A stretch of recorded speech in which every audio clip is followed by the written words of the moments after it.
You wanted the best. You've got the best podcast. The hottest podcast in the world. The Chris Voss Show, the preeminent podcast with guests so smart you may experience serious brain bleed. The CEOs, authors, thought leaders, visionaries, and motivators. Get ready. Strap yourself in. Keep your hands, arms, and legs inside the vehicle at all times, because you're about to go on a monster education roller coaster with your brain. Now, here's your host, Chris Voss. Hi, folks. It's Voss here from thechrisvossshow.com. There it is, folks. As soon as the Iron Lady sings it, you know it's official. The Chris Voss Show has launched once again. For 15 years, 3 to 4 shows a weekday, 15 to 20 shows a week. I can't feel my legs. We bring you the smartest minds, the most brilliant people, although some people are here for the brain bleed. That should have its own OnlyFans channel, if I can make that joke. But we bring you the smartest minds, the CEOs, the billionaires, the U.S. ambassadors, the people who are the Pulitzer Prize winners, the astronauts, Congress members, governors, all these people who literally, they spent blood, sweat, and tears learning their trade, learning their craft, writing their books, a lifetime sometimes of hours and wages going into it. And they bring you to the Chris Voss Show, this condensed format, this beautiful super gel. I don't know, we're going to call it super gel today. Fuck it. This super gel, super gelatin. It's like a Jello, but it's super powered Jello. Can I say on the show without getting sued by Jello? And they bring it to you and they disperse it, and you leave embodied and overflowing with the Chris Voss Show glow, as we like to call another Chris Voss Show. You can also get that on the OnlyFans too. So we have an amazing author on the show, and you're joining this elite crowd of people who get to listen to him and others we have. And so in doing so, we ask for one trade-off only. Please refer the show to your family, friends, and relatives. Go to goodreads.com/Chris Voss, linkedin.com/Chris Voss. Subscribe to the big LinkedIn newsletter, the 130,000 group over there. Also go see youtube.com/Chris Voss, Chris Voss one on the TikTok, and Chris Voss, Facebook.com.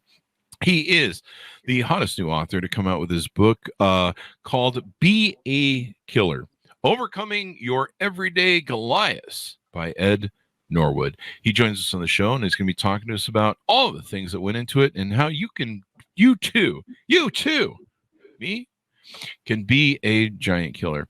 Ed Norwood is the founder of ERN Enterprises and Champions Unleashed, and has been recognized as a unique and distinctive authority in transitional leadership and administrative laws that govern the healthcare delivery process. When he was 8 years old, 27 of his relatives were massacred by cult leader Jim Jones in the Jonestown, Guyana tragedy.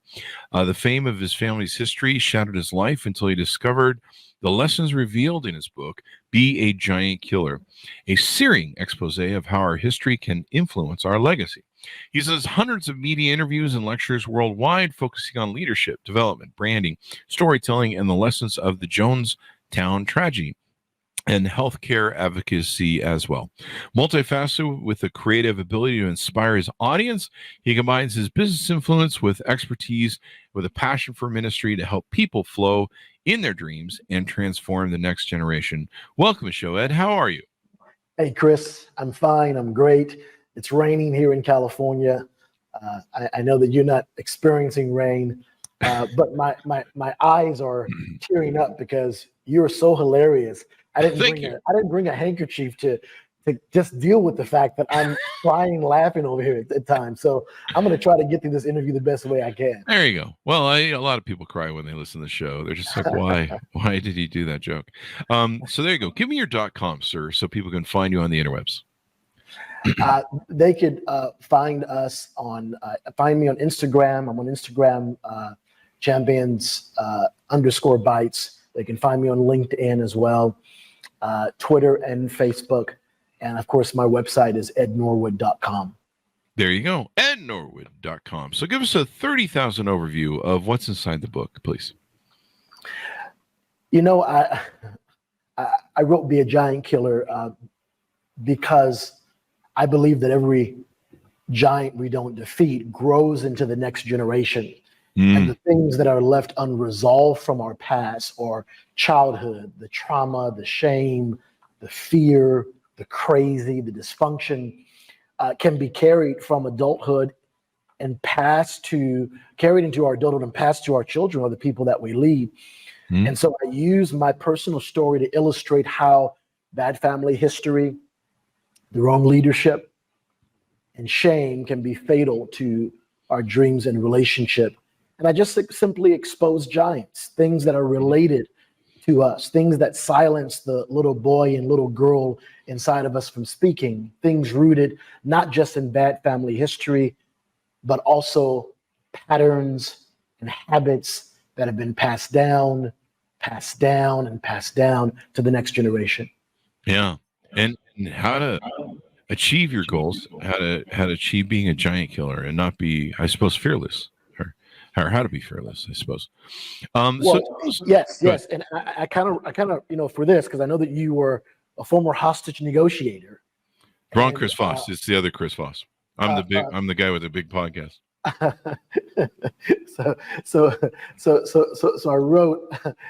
I wrote down just a few things that deal with the ideal audience, right? When the vision of the book took place, people that have failed and need survival tactics, people that have big dreams in their future, but giants in their past or rearview mirror, people that need the inspiration on how to overcome broken relationships and a difficult past. And I love this one, people that need hostage negotiation skills to release the dream in them. And so I'm excited to hear from you on this. There you go. Well, I think he's got a book out on that. Mine's Beacons of Leadership. Pick that up wherever fine books are sold, folks. So tell us a little about your childhood. You've got an interesting story to tell. I mean, that not a lot of people have experienced. Yeah, I actually had an opportunity to write about something that was very personal to me. I tell people that what books have in common with me and you are words and stories, scary stories, love stories, history stories, stories of betrayal and deception or redemption. You described my first 10 marriages. Of failed marriages, how people overcame things with great things they went through in life, and overcame great odds. And I believe that if we're bold and courageous enough to open the book cover of our life up, that our story can change lives. So Jonestown was the largest loss of civilian life before 9/11. Yeah. Not over 900 people were killed. I was 8 years old when it took place. Were you there, or were you here in the States, or where were you? Yeah, I was one of the children that attended People's Temple. My mom traveled for ministry purposes, and my great grandma, she was the first African American family that brought individuals into the San Francisco location of People's Temple on Geary. Wow. And so I visited the temple. I played with children who were in the temple. My cousins, who were very close to me, 7 of them, they were in the temple. And at the time that it was taking place, I was just enamored with the fact that as a single child, only child, there were so many toys and food and community that was there. But there were red flags that I just didn't pick up until years later. You're 8, It's not like anybody's taught you it's not like anybody's taught you red flag, what to look for. You're just going like, I don't know. They told me this is cool. Yeah. I mean, there were, my mom, she began to have prophetic visions that Jim Jones is going to kill our family in a jungle. And really? I remember, she began to have dreams that they were going to die in a jungle. They told Jim Jones that what her dream was. And so Jones had a habit of putting a hit on people that would speak against the cause. So They put a hit on my mom. She came off the road. She hit me in a suburb called Daly City. And I just remember over the course of time, seeing my family less. And the next thing I know, of course, on November 18th, this Saturday, 45 years ago, Oh, wow. I see 900 bodies near the pavilion in Jonestown. And I begin to see some of my cousins' names scroll up on the screen like a Star Wars movie. And I'll never forget it. Yeah. That is extraordinary. And so 27 members of your family were caught up in it. Was it mostly was it anyone from your immediate family? Did your mom go down there, or was it maybe she didn't go down there because of the hit thing? Mm-hmm. My mom was always against People's Temple. She was never a member. She did share with me that at one point they were trying to connect her to People's Temple, and Jones may have offered her to become a youth pastor at this organization, which I don't even call a church, to be honest with you. But she was never a member there. My family, my uncle came home one day and he found his house ransacked. Wow. And his 7 kids taken to Jonestown without passports. Wow. With his wife gone. He never saw him again. And man, he lived with so much regret and so much anger towards God for this so-called church being responsible for the death of his children. Wow. And but I tell people that Jim Jones did not belong to the church. There's a very interesting passage that the Apostle John once wrote. He said, "They went out from us, but they did not really belong to us. For if they had belonged to us, they would have remained with us. But their going out showed that none of them belonged with us at all." And People's Temple was a cult. Jones was an extreme terrorist, a socialist. He was a communist. So we tell people, don't confuse Jonestown with the Church of Jesus Christ. The people who died there, they were deceived and they were tricked, and they thrived, although they thrived in social work and civil rights and were passionate ambassadors. They believed the wrong leader. Yeah. They believed in the false dream. Yeah. False prophet. For those who are neither memory jogged on Jim Jones and the Jonestown massacre, that's where the drinking the Kool-Aid analogy comes from, because that's everyone took drank the poison Kool-Aid and died, and that's kind of where you'll hear that cult reference from. Everyone's drinking the Kool-Aid. 27 of your relatives. I mean, how did you process that? You know, it's kind of hard to process at your age, but I'm sure over the years, you know, it kind of maybe haunted you, and, you know, survivor's guilt maybe, or you know, that could have been you technically if your mom had, you know, bought in and taken you guys there. Yeah, I mean, it's first, let me just say this. I absolutely hate the quote, "Don't drink the Kool-Aid," because it's the front page story, but not the back story. What many people don't realize, I write this in the book on page 206, that the top pathologist who did the autopsy there, he determined that there were fresh needle marks at the back of the left shoulder blades of 80 to 90% of the victims. Oh, really? And others had been shot or strangled. Yeah. One survivor reported that those who resisted were forced by armed guards. And then they found these crossbow arrows that were shot in the pavilion side, and they found crossbow marks in the back of people who tried to run. Oh, wow. And just think about the gruesome discovery of the bodies. Yeah. They're laid perfectly arm in arm next to each other. I mean, if you and I are in a room, Chris, and we take poison, we're just going to drop dead and fall and all over the place. They won't. There's not this line of bodies of 900 people that are put together. And so we share with people that the backstory of Jonestown is that it was mass murder. Oh, wow. And the question is, how did 1,000 people get over to Jonestown in the first place? Many without passports. And that's what I really focus on in the actual story. In processing it, to be honest with you, it was real easy to process it. I wrote this in the actual book on page 40, that what happened to my family in 1978 happens to the best of us. Yeah. We run from problems. Mm-hmm. We fail. We make mistakes. We stay in comfort zones. We ignore red flags. We cower in shame and guilt. We fear change. We fight bouts of depression. We stay in unhealthy, abusive, familiar, and sometimes destructive relationships out of fear. We die prematurely, taking our dreams to the grave, and that's what happened to the people of Jonestown. Yeah. And so in your book, you tell your story, and you try and help people how to overcome the everyday Goliaths, how to be a giant killer, and how to live your life in a completely different way. Yeah, I've had a chance to really, for years,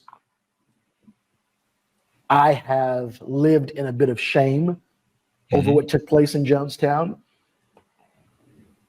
Shame in how they died. Shame in who they followed. Mm-hmm. And how did you deal with that? How have you squared that? I had a chance to do an interview yesterday, and I started looking at some of the pictures of my cousins, and it was a very sobering moment because there were so many red flags that were present. Processing. How I process it was this, that in order for us to survive the tragic decisions that people have made in our lineage, to survive the bad family history or the patterns that keep growing to the next generation, we have to know our history. We have to have the courage to tell our story or what happened. And we're in a generation where a lot of people in previous generations that raised us, they don't always share their history like that. I went to the doctor recently, and they were asking those questions, Chris, in the questionnaire, who had blood pressure, who had heart disease, who had diabetes. I don't know. I couldn't even answer the questionnaire.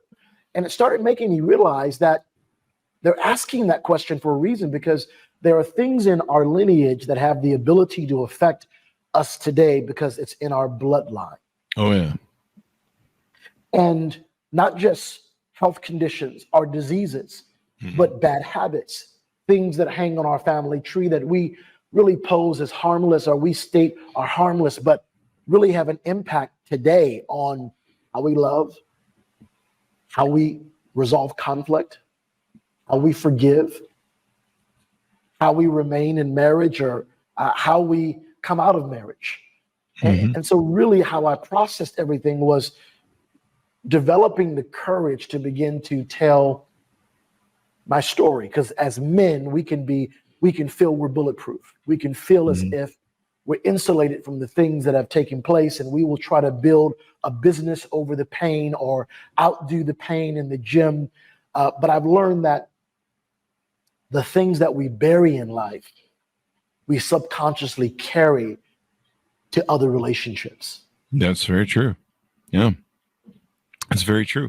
So what are some of the other giant killers or giants that you see in people's lives? What are some giants that people need to look to kill?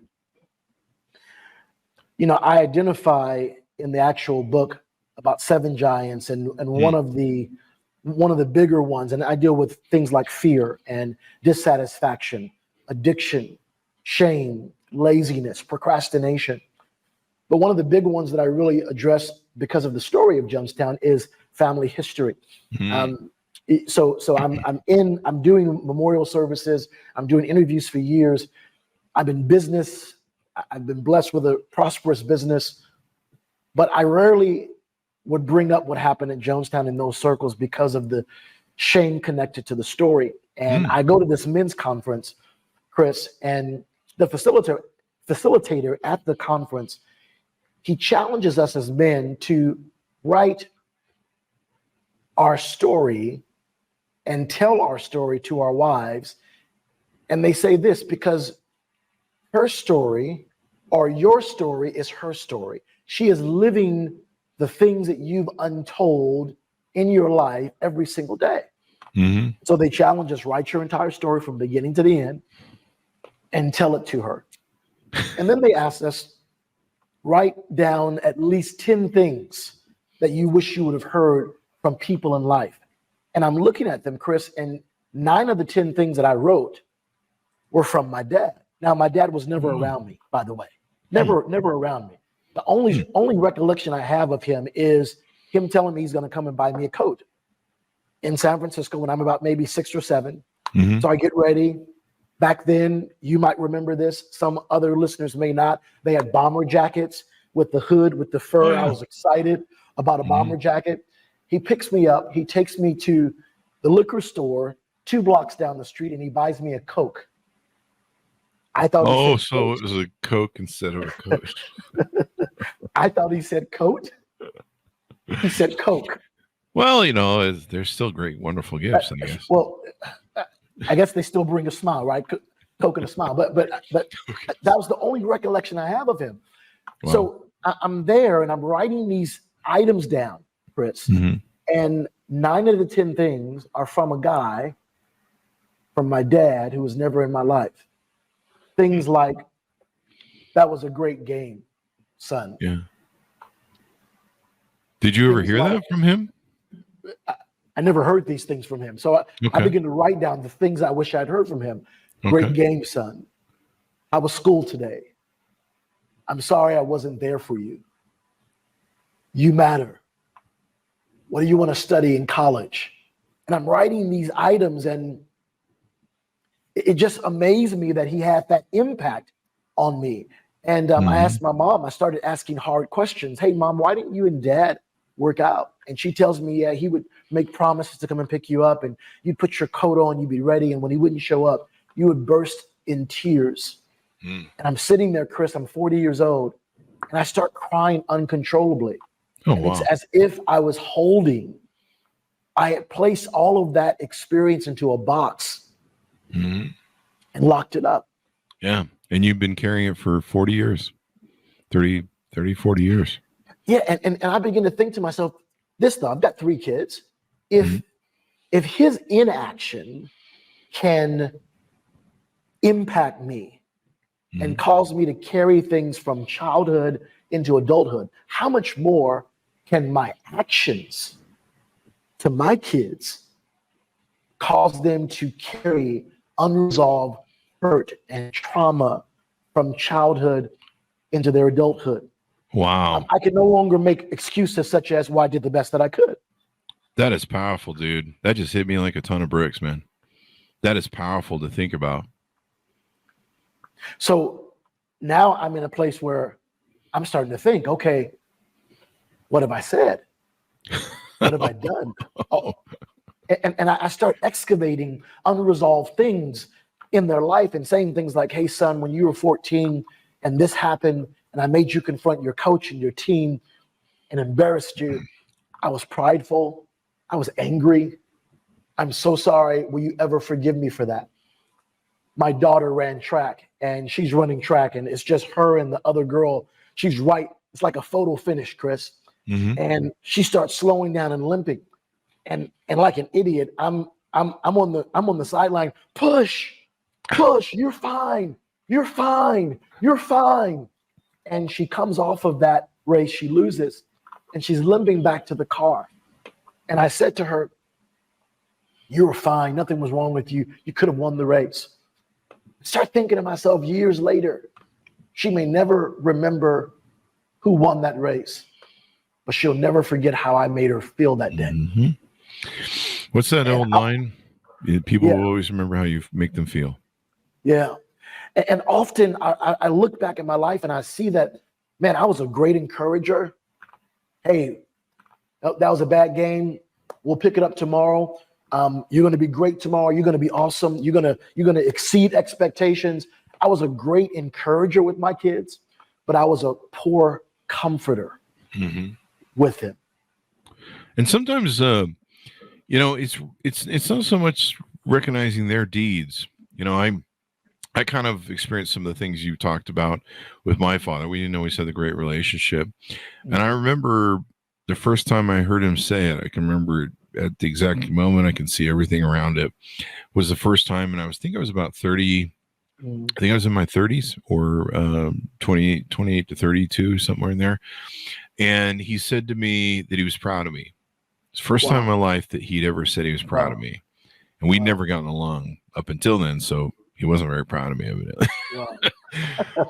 But that was something I needed to hear earlier and more often. And if you're a father listening to this, the journey that you went on is really important.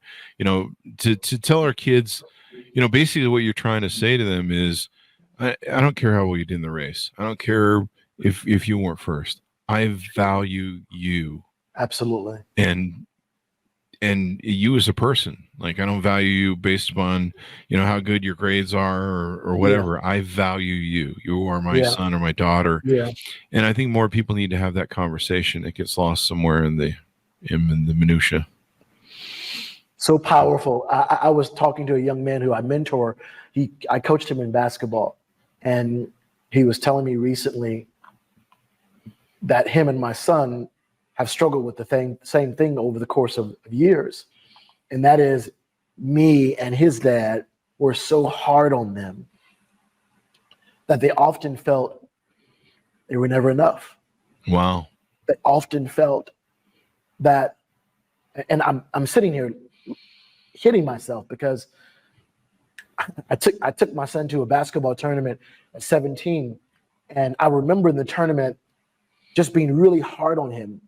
And afterwards, the college coach comes to him and says, "Hey, I see that your aggression level hasn't risen to your talent level."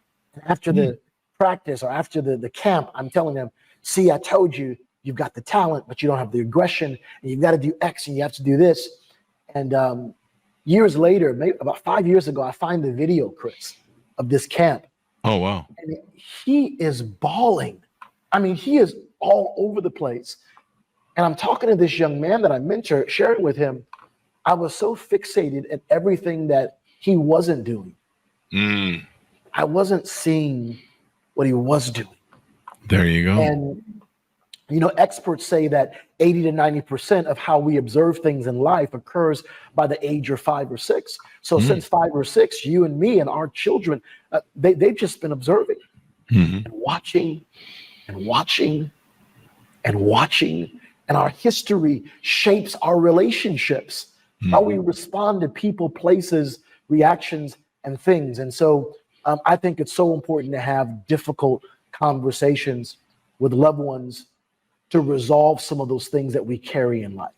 There you go. So you're not carrying it through life. The thing that you find, I found at 50, I look back on my life and childhood trauma and thought, yeah, I wish I would have maybe seen a psychiatrist sooner. There's people listening to the show right now that are like, he needs to see a psychiatrist. But you can see the damage that was done from carrying that trauma for all those years, and how it impacted your relationships, your life decisions, and everything else. So yeah, the sooner we can clear all that up, but also, as a parent, as a leader, try and see those things, and communicating value to people more. I mean, if anything is one epiphany you've given me is all the people in my life, even my friends on Facebook and stuff, maybe I need to communicate to them that I value them more instead of just like, well, I'm glad we're friends. Telling people you value them maybe is a better language to use. Maybe, I don't know. And I think that it's powerful what you actually said, because in my generation and really in my culture as well, for Black people, don't go to therapy. We don't do that at all. Oh, really? And that's just a big thing on a cultural perspective. I'm a big proponent of therapy. Some people are in therapy for people that won't go to therapy. And so over the course of the years, I've learned some things with it.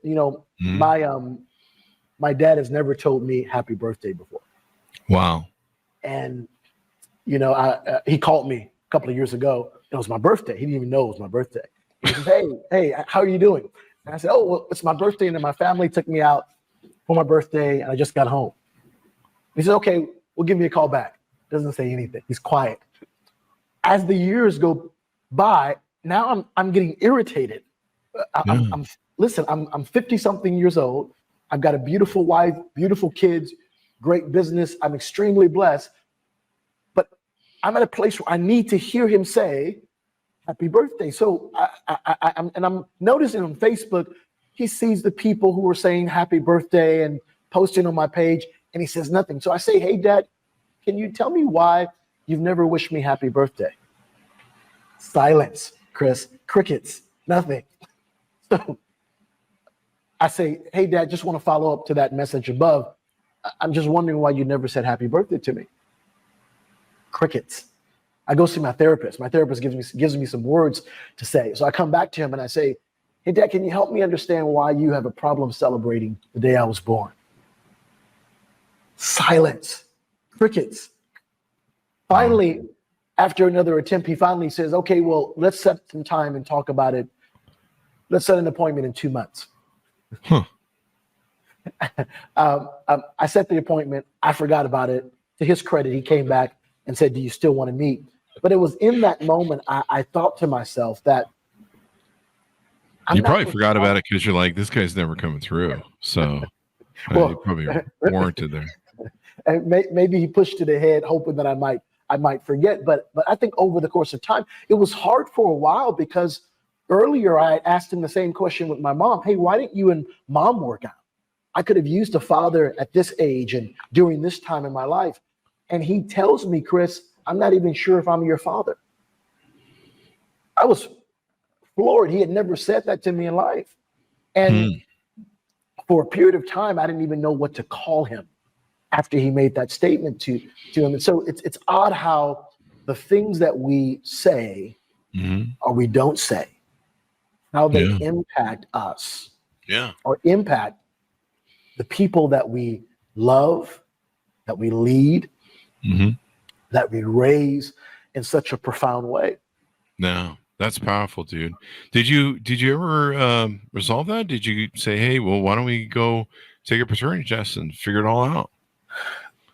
You're trying to put me in therapy, Chris. I see what you're doing. Okay, trying to put me in therapy. You set up the premise, man. I'm sitting here in the drama of it, going, I got to finish this ride, man. I got to know the answer. Listen, I'm still working on myself, Chris. Right now, I'm still working on myself.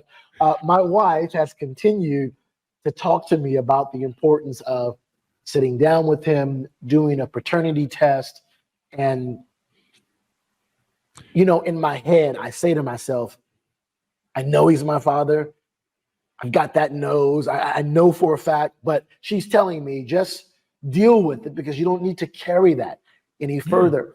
And so I'm working on that. I'm going to schedule some time and go see him in Nevada. He's in Nevada as well. Oh, there you go. And have a conversation about that because I've realized this, that I went to a marriage conference years ago and they said something very interesting. They said that our hearts are like black boxes. Mine's pretty black. In an airplane. Black box. It's that indestructible piece of metal under the pilot seat.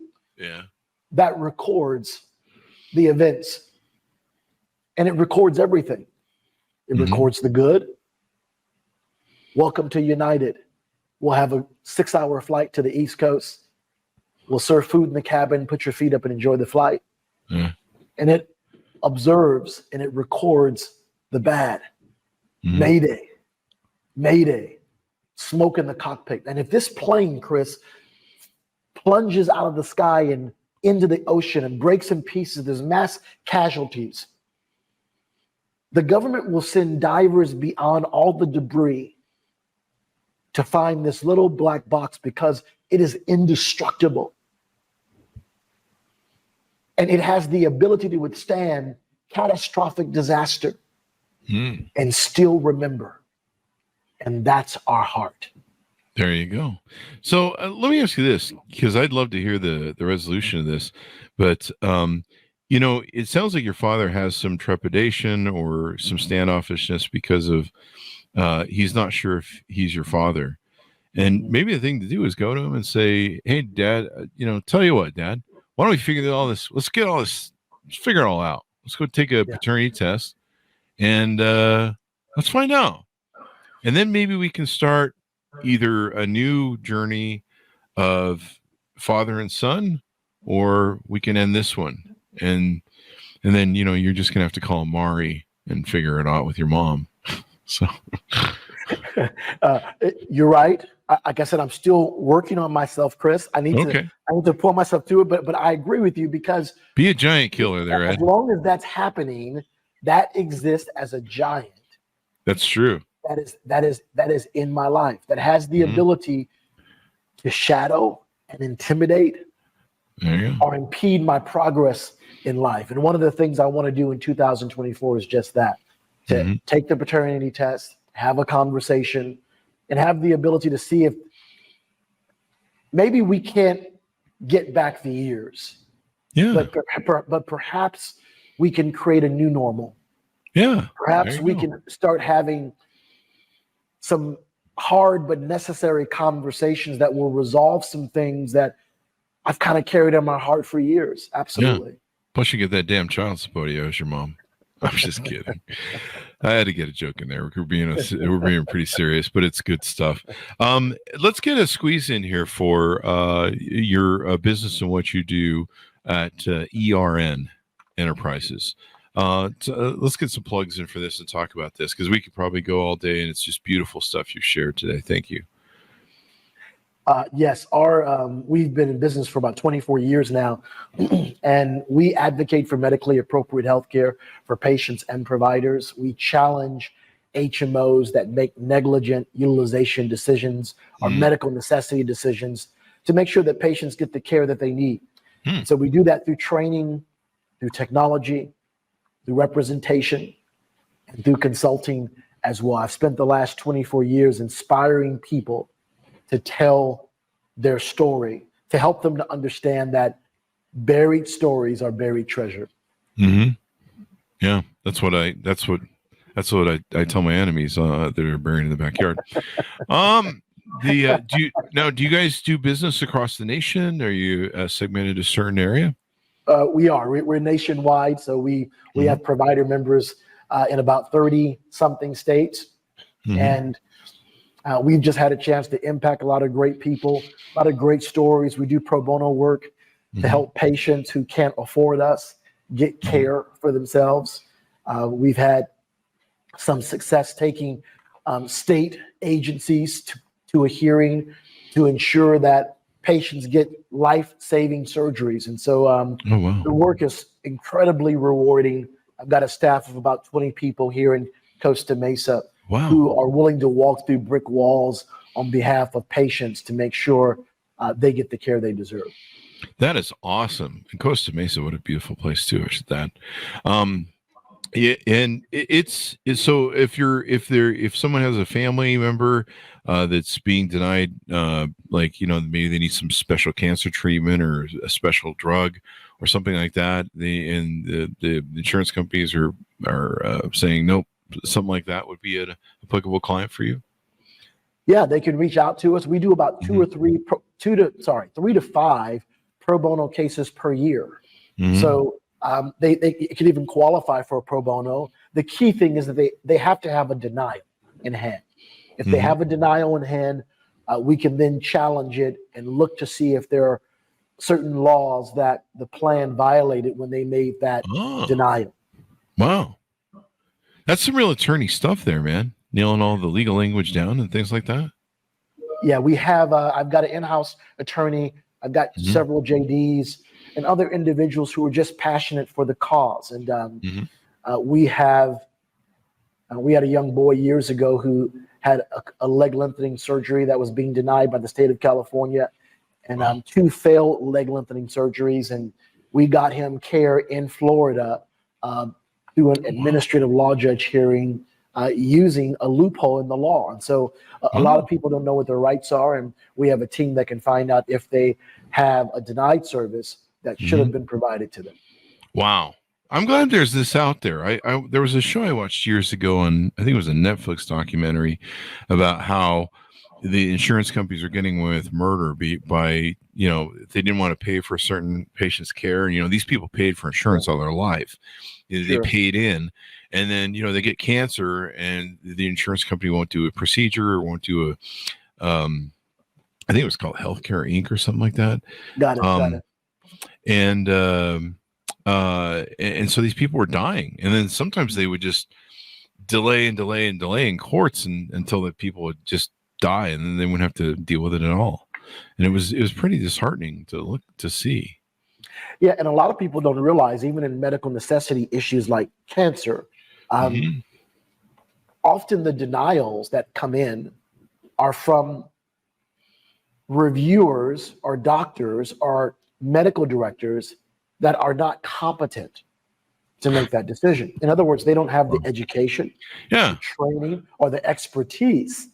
So you could have an oncologist who's stating this person needs this chemotherapy, but it's being denied by an anesthesiologist. And so we jump in there and challenge the competency of the medical review if necessary.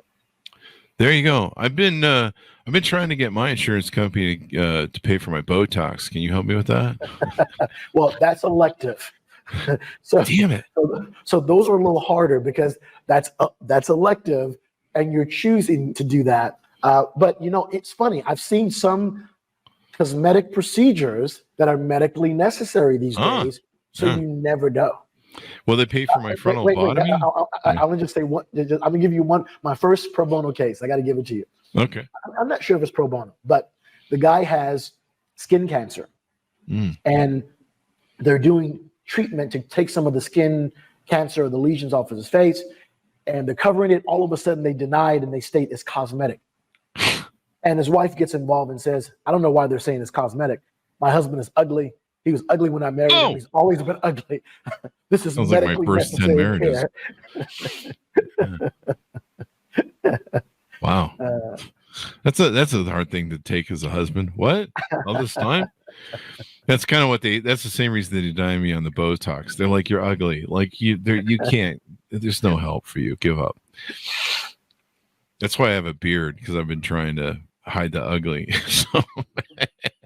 And you have to find the right doctor for Botox, or you're going to really look bad. So that's true. And whatever you do, forget about medical necessity. Just find someone that won't make you look like the Joker. You'll be good. There you go. That, or I'll just have them take the collagen out of my butt and put it in my face, and then people can call me ass face. See what I did there? Yeah, there you go. So how can people reach out to you at ERN, see if they're a fit, contact you, et cetera, et cetera? Yeah, they can reach out to us. We have a website. It's ERNenterprises.com. ERNenterprises.com. They can also reach out on LinkedIn. I'm very active there, and we'll be able to get them in touch with an advocate that can help them. There you go. So you're helping people, saving the world on that edge, and then you've got your book, Be a Giant Killer, and helping people overcome their everyday Goliaths. And I'm interested to see how your story turns out and how you reconcile with your dad. That might be a good second book for you. I'll have to come back on that. Yeah, I'll have to come back and talk on that, because it's something. Do you want me to call him? I'll call him. No, I'm just kidding. I might need someone to do that, Chris. I'm gonna get your cell phone. I'm gonna have to text you even after I have that conversation. Yeah, we'll get Mari on the line. Have a good time. So this is going to become like a Geraldo show now. So we're gonna get him there. And we're gonna have an intervention, and we're gonna just talk about it. I see. Maybe we should just bring him on the show. We'll try and work it all out here. You might want to bring a psychiatrist, because I'm not the person you want to get advice from for anything. Well, you'd be like Oprah. You get a dad. You get a dad. Dude, that's a great joke. That was awesome, man. You nailed that one. You win the internet today. So there you go. Final pitch out for people to order up the book and contact you, Ed, as we go out. They can find the book on Amazon and Barnes & Noble. I don't know when this segment will air, but I'm doing the first book reading for Be a Giant Killer on the 45th anniversary of Jonestown, which is Saturday. I'm going to actually do it for Sunday, at Barnes & Noble in Huntington Beach at 1:30 p.m. and I'm unable to do it Saturday because my son plays football at UCLA and they're playing USC Saturday. There you go. Well, this is going to be exciting. It should be out in 48 hours. So we'll see if we can't make sure it gets up in time for that. And then the book will be in the middle for you and all that good stuff. Well, man, you've really touched some people, I think, today, and probably brought some tears to people's eyes. And, what a journey you've overcome. And, your story is unlike most that we hear on the thing. I mean, not everyone loses 27 relatives to a cult. And, your journey, and it sounds like you're still on it. You're still, working the magic of being your own giant killer. So thank you very much, Ed, for coming to the show. Really appreciate it. Hey, I really, really enjoyed just spending time with you. Thank you, Chris, for giving me this time to share with your listeners on this platform. It means so much to me. And it means so much to us too. I mean, you've taught us several different things and shared your journey as well, which is incredible, inspiring. Thanks, audience, for tuning in. Please order up the book where fine books are sold. Support our authors. Be a Giant Killer: Overcoming Your Everyday Goliaths, from Ed Norwood. And check out some of his activities there. I didn't know it was 45 years from that. Wow, that's crazy. Yeah. What an interesting time. Well, thank you very much for coming on the show, Ed. Thanks to our audience for tuning in. Go to goodreads.com/Chris Voss, LinkedIn.com/Chris Voss, YouTube.com/Chris Voss. Subscribe to the LinkedIn newsletter, the 130,000 LinkedIn group over there. Go see us at Chris Voss 1, TikTok, and ChrisVossFacebook.com. You have somebody read those because I just lose track. Thank you very much, Ed. Take care, my friend. Thank you, sir. Appreciate you. All right. Bye-bye. Bye now.